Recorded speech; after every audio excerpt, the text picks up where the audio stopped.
Bueno, y hagan preguntas lo que quieran, ¿eh? Si hay algo que no se entiende, me avisan. Eh, un poquito de nomenclatura de las velas para cuando hablen con los instructores. Las velas siempre tienen el borde de ataque, que es el borde que va a batir, el borde de fuga, porque fuga al aire. Esta distancia que está acá, que sería como la máxima panza de la vela, se llama flecha, profundidad o bolsa. ¿Está bien? Cuando los instructores le digan, no, che, tenemos una mayor con mucha bolsa, están refiriendo a esto. A que la vela toma una forma muy curvada con respecto a la línea recta entre volumen y gratitud. ¿Está bien?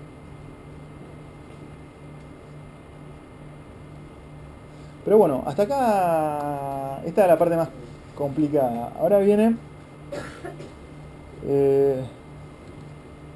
algunos efectos que me parecen divertidos y me parecen importantes para que ustedes entiendan qué es lo que pasa cuando están timoneando. Tengan en cuenta que el barco es tridimensional. Que la fuerza esa de la vela que hablamos, perpendicular al perfil, también está en altura. Y van a tener una para la mayor y una para el Genoa, ¿no? O una para cuantas X velas que ustedes tengan izadas en el barco. Y vamos a poder pensar que están concentradas, que podemos resumir todas esas fuerzas en, por ejemplo, este punto para el Genoa y, por ejemplo, en este punto para la mayor. Que más o menos tiene que ver con el centro de la superficie de la vela. No exactamente, pero más o menos. Y si tenemos en cuenta esos dos puntos donde se ejercen donde podemos suponer concentradas las fuerzas de las velas, y tomamos uno promedio entre mayor y Genoa, llegamos a un punto que vamos a llamar centro bélico. Centro bélico es eso, es el punto donde podemos pensar resumidas todas las fuerzas de la vela. Como si cambiáramos todo, o sea, en cada pedacito de vela hay una pequeña fuerza. Si los cambiamos por una única fuerza más grande y genera el mismo efecto, esa fuerza estaría en este punto. ¿Está bien? Ese punto llamamos centro bélico. Si pensamos ahora en la resistencia lateral, llegamos a un concepto similar. Hay un punto dentro de la obra viva en el cual podemos pensar concentradas todas las fuerzas de resistencia lateral. Y normalmente va a estar en el quillote. ¿Por qué? Porque es la parte más grande de resistencia lateral. Más o menos estará por ahí. Entonces, ¿cómo encontrar por ejemplo, una forma para encontrar el punto de resistencia lateral sería hacer un dibujito del barco, de la parte de la obra viva del barco, de la parte de abajo, o sea, que está sumergida, y colgar un hilo y encontrar el punto en el cual, colgado del hilo, queda en equilibrio. Ese punto sería el centro de resistencia lateral. Una especie, claro, pero es como mirado como en 2D, como que vos lo cortás y lo mirás de costado. Sí, sería... Bueno, normalmente lo que se busca es que el centro bélico y el centro de resistencia lateral estén relativamente uno arriba del otro. Y vamos a ver por qué. Fíjense que el centro bélico, que está acá, va a tener una parte de la fuerza que va hacia adelante, la que nos sirve, y una parte que va hacia, digamos, adentro del pizarrón, que es la que el barco, lo que nos acuesta el barco, nos escora el barco. Y la resistencia lateral va a salir del pizarrón en este sentido. Va a haber una distancia entre estos dos, ¿no? Y esa distancia es la que nos genera que el barco escore, porque es un momento, una está aplicada en un nivel más arriba del otro. Entonces, si el barco está acá, una tira así y la otra tira así. Entonces, eso hace que el barco escore. Por otro lado, tenemos otro centro que se llama centro de resistencia al avance, que sería, si miramos el barco de frente, sería el punto donde podemos pensar concentradas todas las fuerzas que ejercen una resistencia al avance del barco. Va a estar en crujía. Si el barco es simétrico, estará en crujía. Si no está en crujía, hay algo mal en el barco, por lo menos cuando está deslizado. ¿No? Bueno. El centro bélico normalmente va a estar arriba del centro de resistencia lateral, cuando el barco está deslizado. ¿No? Pero ¿qué pasa si el barco escora?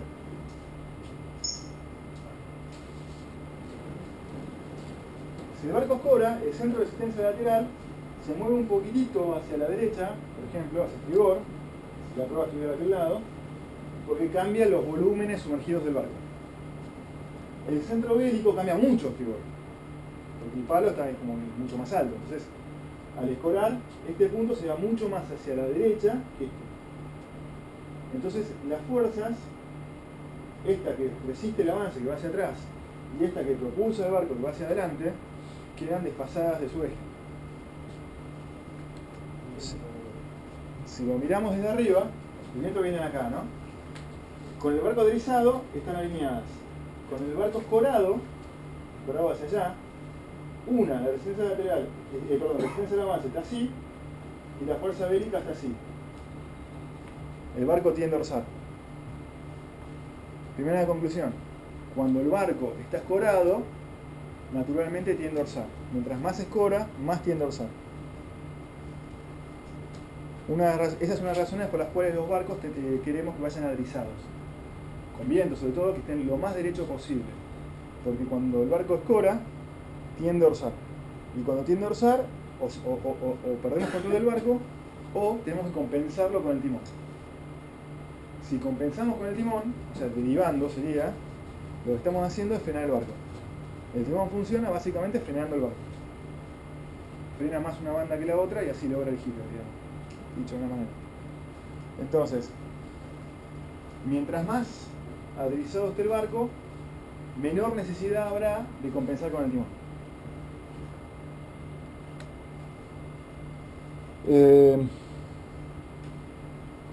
Otro efecto más. El centro de resistencia lateral, ya dijimos, será que evita que el barco se vaya de costado, ¿no?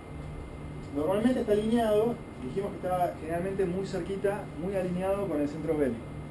En realidad no es tan así. Generalmente el centro de resistencia lateral tiende a estar un poquito más a popa del centro bélico. 3%, pongámosle de las logras, no importa el número. ¿Por qué es eso? Es porque los barcos tienden a... miren este efecto. Si el barco, la fuerza de escora está de este punto hacia adentro del pizarrón, y la que evita que el barco se vaya de costado esté de este punto hacia acá,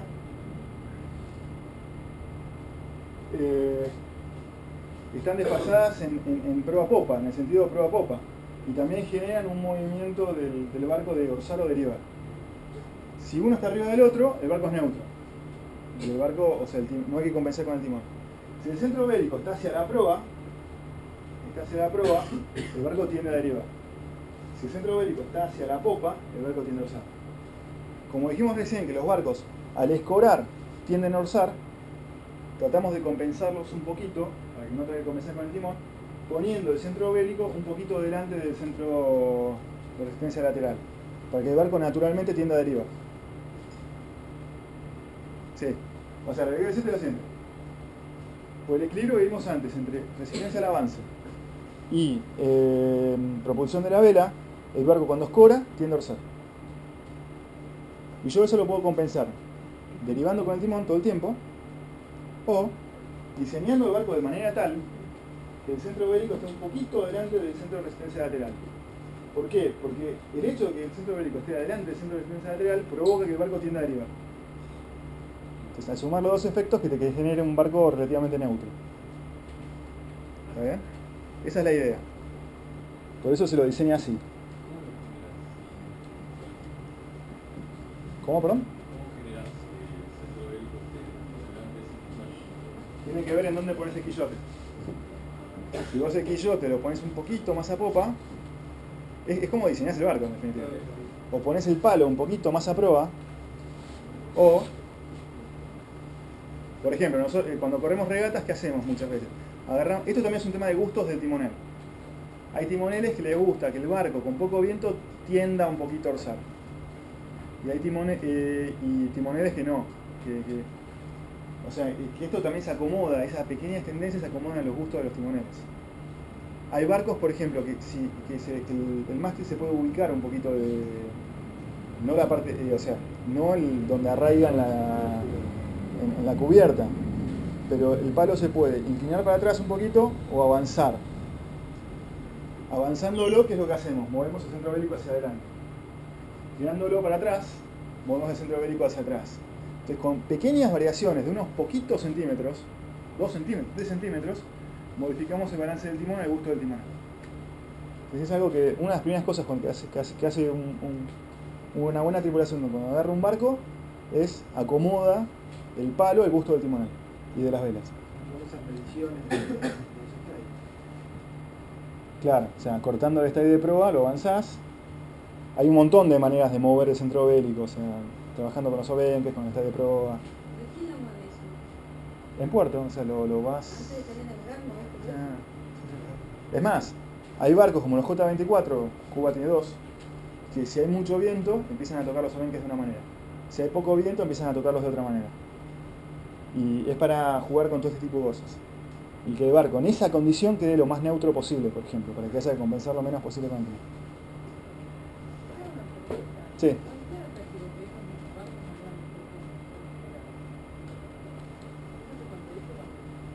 En realidad no, en este sentido. Esto es para el 99% de los casos. La condición en la cual los barcos se llevan escorados porque es mejor es cuando hay muy poco viento.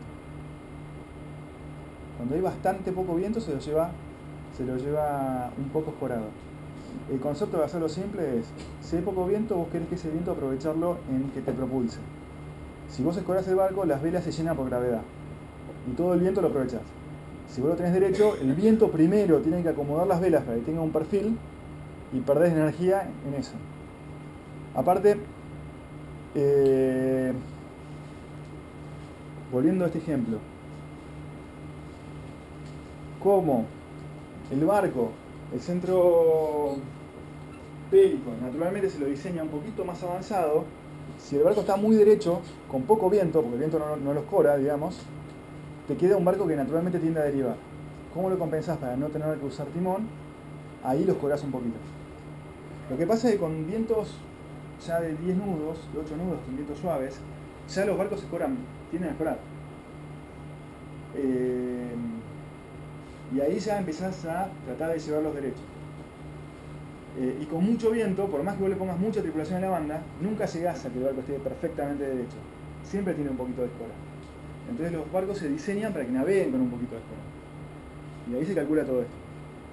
Igual eso es muy, muy fino. Yo lo que quiero que sepan es que entiendan por qué con viento les pedimos tanto que los barcos vayan derechos.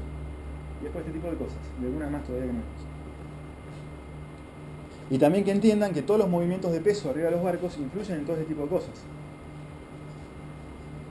Y otra que los que navegaron conmigo el fin de semana pasado o el otro, en todos los casos les hice el ejercicio es ¿qué pasa si yo altero radicalmente el centro bélico?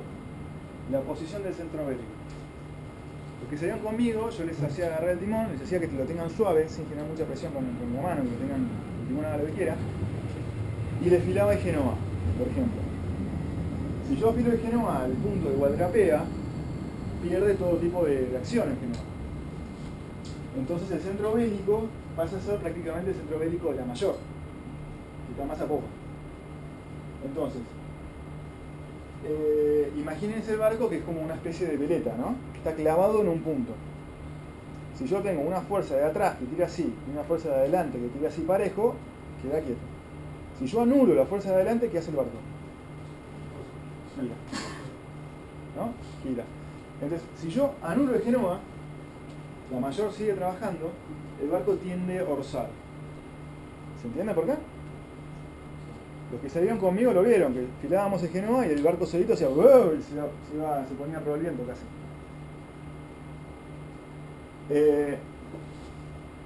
Por el contrario, si por ejemplo venimos de través y yo cazo el Genoa, por ahí genera el efecto contrario, que el barco derive.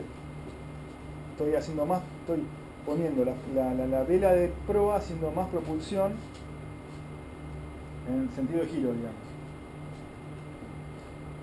O el efecto inverso, si yo filo la mayor y tengo el Genoa cazado, ¿qué es lo que va a pasar con el barco?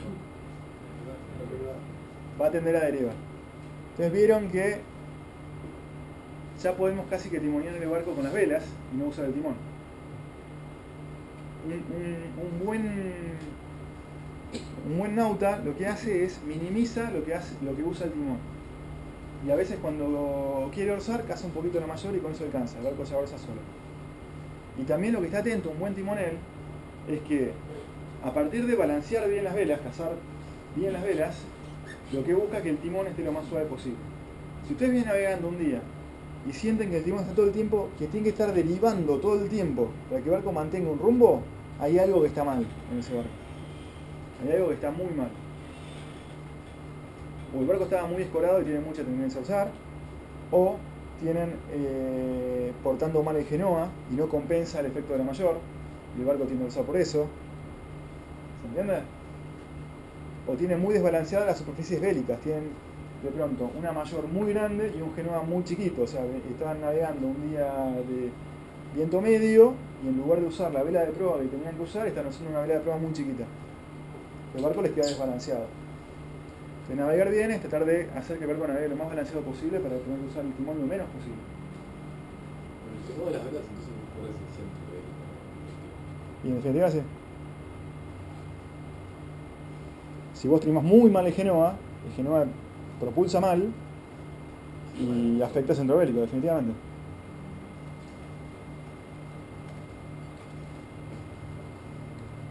¿Nada? ¿Se entendió? Bueno, el último concepto del día, y dejamos el resto de la física para un par de semanas más adelante, así no. Porque lo que vamos a ver hoy básicamente es lo que vimos hoy es cómo funcionan las velas. Lo que nos resta ver es por qué flota un barco y por qué un barco es estable. ¿Está bien?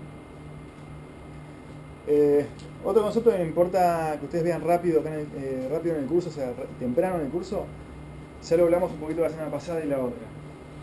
Ustedes se habrán dado cuenta que cuando estaban navegando en Cenida sienten un viento y si automáticamente derivamos es como si el viento se apaga. Los que navegan conmigo les decía el chiste de que somos adivinos y sabemos cuando el viento sube y apaga y lo único que hacíamos era usarlo de derivar. Pero si estamos en Cenida sentimos más viento del que hay, si estamos en popa sentimos menos viento del que hay. ¿Por qué se da eso? Por este efecto. Si el barco navega 4 nudos para arriba, el ventilador, y el viento real es de 7 nudos, la equivalencia entre nudos y kilómetros por hora es más o menos un nudo, o sea, tienen que multiplicar la cantidad de nudos por 2 y restarle el 10%. Un nudo es 1,8 kilómetros por hora, para hacerlo real. Más o menos hacen así. Entonces, si el viento es de 7 nudos, real, lo que realmente hay, y ustedes navegan a 4 nudos, lo que van a sentir en realidad es lo siguiente. Es este viento que está en verde. Al viento real se le suma la velocidad del barco y esto es lo que ustedes sienten. Entonces no solamente por el hecho de que el barco tenga velocidad van a sentir más viento, porque están enfrentando el viento, sino que además cambia la dirección. ¿Está bien? Es decir, si yo estoy navegando para allá y siento el viento ahí, mientras más rápido vaya, voy a sentir más viento y que se me viene hacia adelante. ¿Está bien? Es por este efecto. Este viento que está en verde se llama viento aparente. ¿Está bien? Es el que realmente sentimos arriba de los barcos. Por eso cuando aumenta el viento se va al revés. Cuando aumenta el viento, acá justo no hice el ejercicio, pero si este viento aumenta, cuando vos tu velocidad, asumiendo tu velocidad se mantiene, por lo menos inicialmente, y esto lo traes acá, la nueva línea de viento va a ser así. Y vos lo vas a sentir como si viniera más de popa.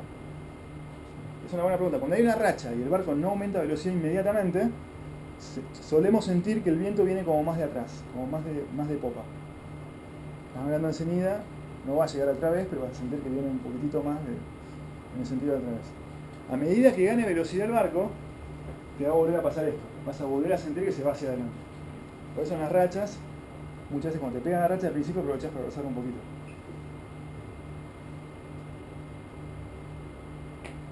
Acá tengo el ejercicio inverso. ¿Qué pasa si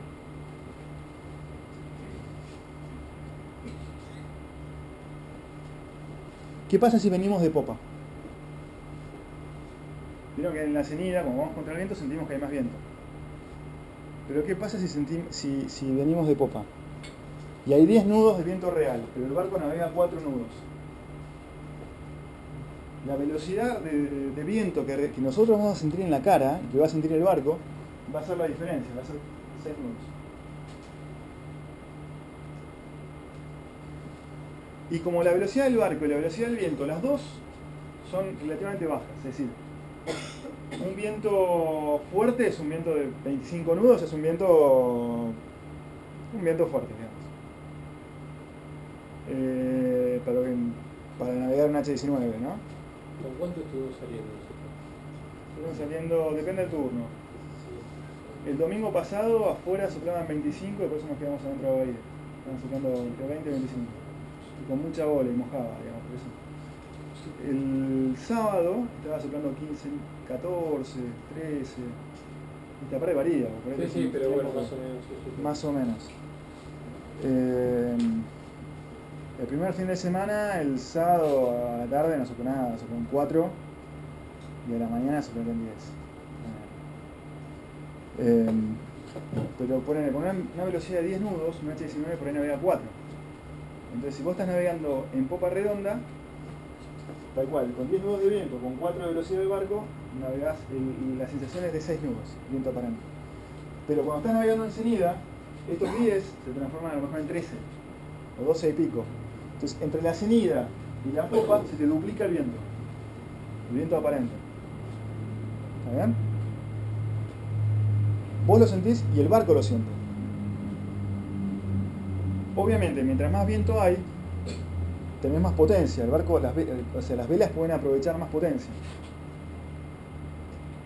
Y por ende puede ir más rápido hasta un límite. Esto explica también por qué en través vamos más rápido que en aleta. En través lo que se nos da es que la fuerza, ¿vieron? La fuerza que nos empujaba hacia adelante se hacía más grande, pero por otro lado, este efecto de que a medida que vos te vas yendo hacia la popa vas sintiendo cada vez menos viento, lo sentís poco. Cuando vos vas en aleta, el ángulo de la fuerza que te tira hacia adelante es muy positivo. Te empuja muy hacia adelante. Pero te empieza a pegar negativamente el viento aparente, porque empezás a sentir menos viento. Y en el extremo, en la popa redonda, te pasa esto, que el viento aparente es muy chiquito. Entonces la vela siente muy poco viento y el barco va más lento. Por eso los barcos generalmente no navegamos en popa redonda. Tendemos a navegar un poco más orzados. ¿Para qué? Para tener más viento aparente. Si ustedes van a ver una regata, lo que van a ver es que cuando están yendo contra el viento van encendido, ¿no? Y haciendo bola. Cuando llegan a la boya y tienen que bajar y la siguiente boya es en popa redonda, no van derecho, salvo que haya mucho viento. Van haciendo como bordes también. Y la explicación es esta, van jugando con el ángulo tratando de encontrar un viento aparente más fuerte que te genere más velocidad y encontrando cuál es el mejor balance, el punto que más te avanza, por más que hagas más camino, lo que más rápido te avanza hacia el lugar popa al viento. ¿Está bien? ¿El límite de velocidad siempre es la velocidad del viento? En popa sí. Si en popa redonda sí. Si vos vas un poco más abierto, hay barcos que van más rápido que el viento. A medida que va ganando velocidad el barco va generando su viento aparente. ¿Eso es por la componente del tillote? No, eso es porque, viste, como te decíamos, que a medida que el barco va ganando velocidad, su velocidad va haciendo aumentar el viento aparente. En popa redonda se te van a restar. Si vos estás en aleta, y ponele que tu velocidad fuera hasta acá, o sea, hay barcos que llegan a ir tan rápido que aún en popa redonda, por la velocidad que generan, tienen el efecto que te decía antes, que el viento se te va cada vez más hacia adelante, terminan navegando casi como si estuvieran en cenida. Los barcos extremos, los barcos de la Copa América de ahora, en popa redonda terminan navegando siempre con el viento como si viniera de cenida. Porque llegan a navegar más rápido que el viento y generan ese efecto de viento aparente que se les va como cerrando hacia adelante. Entonces los barcos pueden ir más rápido que el viento. No en popa redonda. Este fin de semana pasado lo que nos pasaba es que dentro de la bahía había mucho viento en algunas partes y muy poco en otros. A veces nos pasaba que veníamos con el barco en popa, por ejemplo, con mucha velocidad, Y justo llegamos a un lugar donde está, porque había un árbol o lo que fuera, había un hueco de aire. Y entonces el barco pasaba a ese punto y las velas, en lugar de estar infladas un poco más redondas, se nos venían es como si nos venían encima. ¿Qué es lo que pasó? Llegamos a un lugar con más velocidad de la que del viento que había. Entonces el viento es como si te pone al revés. Es como que vos te llevas puesto el viento. Y las velas se te van para adentro. Porque el barco termina navegando con el viento aparente, no con el viento real. ¿Está bien? Hay un montón de efectos que no los quiero ver ahora, pero sepan que cada vez que carga una racha, o sea, entra más viento, pasa algo con el viento aparente. Se mueve un poquito hacia popa o se va un poquito hacia la proa, según el caso. Cada vez que el barco acelera, porque por ejemplo tomó una ola, también tiene un impacto en cómo sentís el viento. Por eso, un barco bien llevado, el timonel está todo el tiempo corrigiendo. Está todo el tiempo teniendo en cuenta estas cosas. Y los escoteros están todo el tiempo teniendo en cuenta esto también. Si el viento calma, los escoteros tienen que tocar un poquito las velas.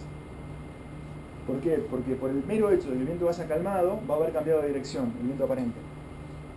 O sea, el barco lo va a sentir distinto. El viento aparente es un promedio. ¿El viento aparente? No. Es la suma vectorial de dos fuerzas, o de dos vectores. El vector con el que navegas, el aparente, es un resultado del que chocas. Claro. Poniéndonos matemáticos, el viento aparente es la suma vectorial entre la velocidad, el vector velocidad del barco y el vector viento real. Que según en qué ángulo estés, sumará o restará siempre vectorialmente. Salvo justo en popa redonda o cuando estás navegando prueba al viento, que justo no es vectorial, es directamente la cuenta aritmética. Gracias. ¿Está? Para Santiago, entonces, cuando vos venís el viento de aleta, el viento aparente es la suma del viento más la velocidad. Cuando vos venís enseguida, el viento aparente es la resca. Déjame que hago un dibujo. Pero no quiero física. Hacemos un dibujo. Pongámosle, acá tenés el barco, el viento viene de acá. La velocidad del barco es esta. A ver que no se ve nada, ¿no?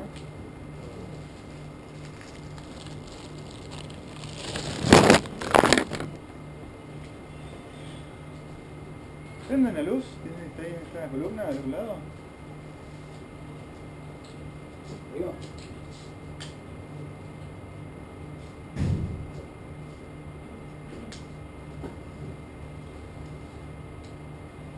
A ver. Esta es la velocidad del barco. Esta es el viento aparente. Perdón, sí, el viento real. Lo que tenés que hacer es, si esta es tu velocidad, la pones acá en sentido inverso. Y el barco, el viento real, el viento aparente va a ser esto que está acá. Entonces, en aleta, si el barco, a medida que tenga mayor velocidad el barco, el viento aparente cada vez se va a poner más como si fuera de través. Y en extremo de barcos extremadamente rápidos, cuando usted está navegando en aleta, con viento real de aleta, pueden llegar a sentirlo como si viniera de descendido. Eso es lo que les pasaba a los barcos, o sea, son barcos hiperextremos. En los barcos que ustedes navegan no pasa eso. En el barco que ustedes navegan, si el viento viene en aleta, a lo mejor la velocidad de ustedes es esta. Y entonces lo sienten así.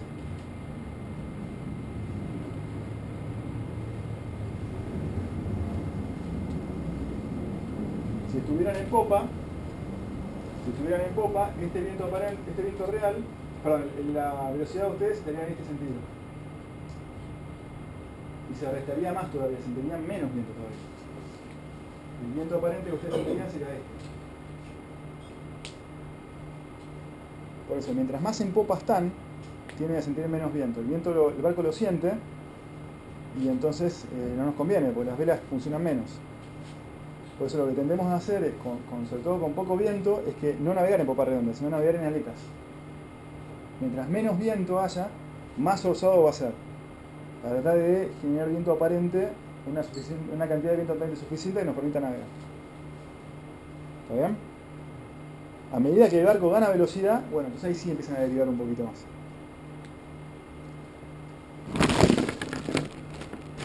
¿Se entendió? Fue muy chino. Está. Bueno, todo por hoy de teoría. Nos queda después la parte de flotabilidad. Este domingo, como es feriado nacional, los instructores tienen franco, ¿no? Así que el domingo no va a haber clase. Por ahí vamos a ver si consigo algún socio y por mail coordinamos a ver si algunos por ahí podemos navegar.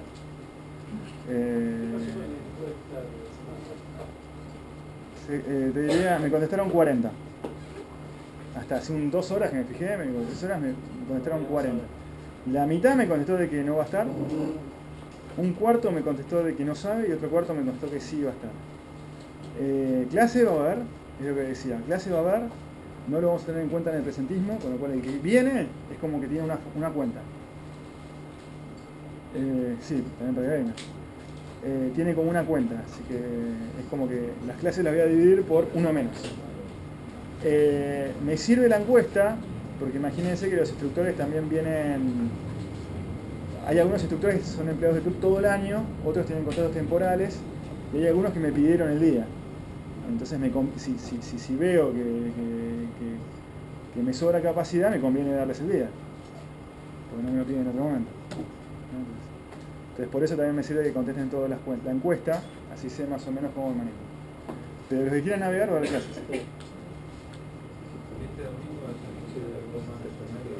Y este domingo mando un mail, para todos no creo, pero tal vez para algunos, porque yo voy a venir. Entonces a una tripulación a la mañana y una tripulación a la tarde los voy a poder llevar. Pero no creo que consiga para los 40 del día. ¿Para hacer una pregunta? Sí. ¿Cómo? Quiero saber va para Martínez. ¿Alguien va para Martínez? ¿Alguien va para Martínez? ¿En auto? ¿Hay alguien que necesite que lo lleven? También, ya de última. Algún compañero de